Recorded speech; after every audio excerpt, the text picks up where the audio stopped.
Today in court, on Thursday, June 12th, we heard continuing testimony from Massachusetts State Police Sergeant Mary Ritchie. And she continued to talk about fingerprints that she found at the 6 Cubs Path home in Hopkinton, but how they were just partial prints, so she wasn't able to identify any of them. They also played a video that was taken by investigators during the investigation in the early hours of January 23rd after the bodies were found. And basically that video showed the process that they took of investigating, for instance, removing the layers of the bedding where the bodies were found in the master bedroom, looking at the bodies, looking at the wounds, each step along the way. While they showed this video, which could only be seen by the judge, the jury, the lawyers, and Neil Entwistle, Neil started to cry pretty soon after the video started to play. And he had his hand over his mouth, tears were running down his face.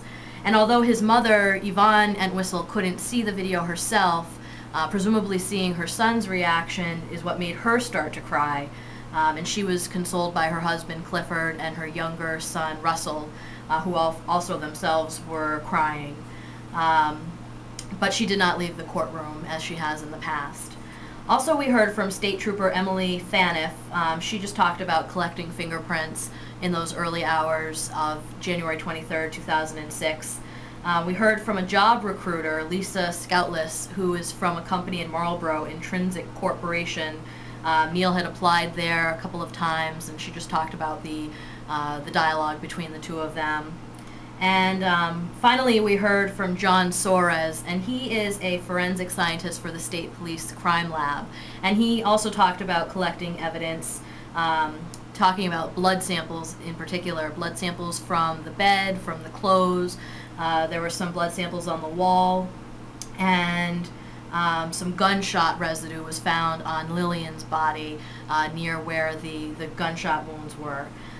He did not finish testimony today, so he will continue Friday, June 13th, being questioned by the prosecution, and then the defense will have their turn to ask any questions they might have, in addition to any other witnesses that they might call to the stand.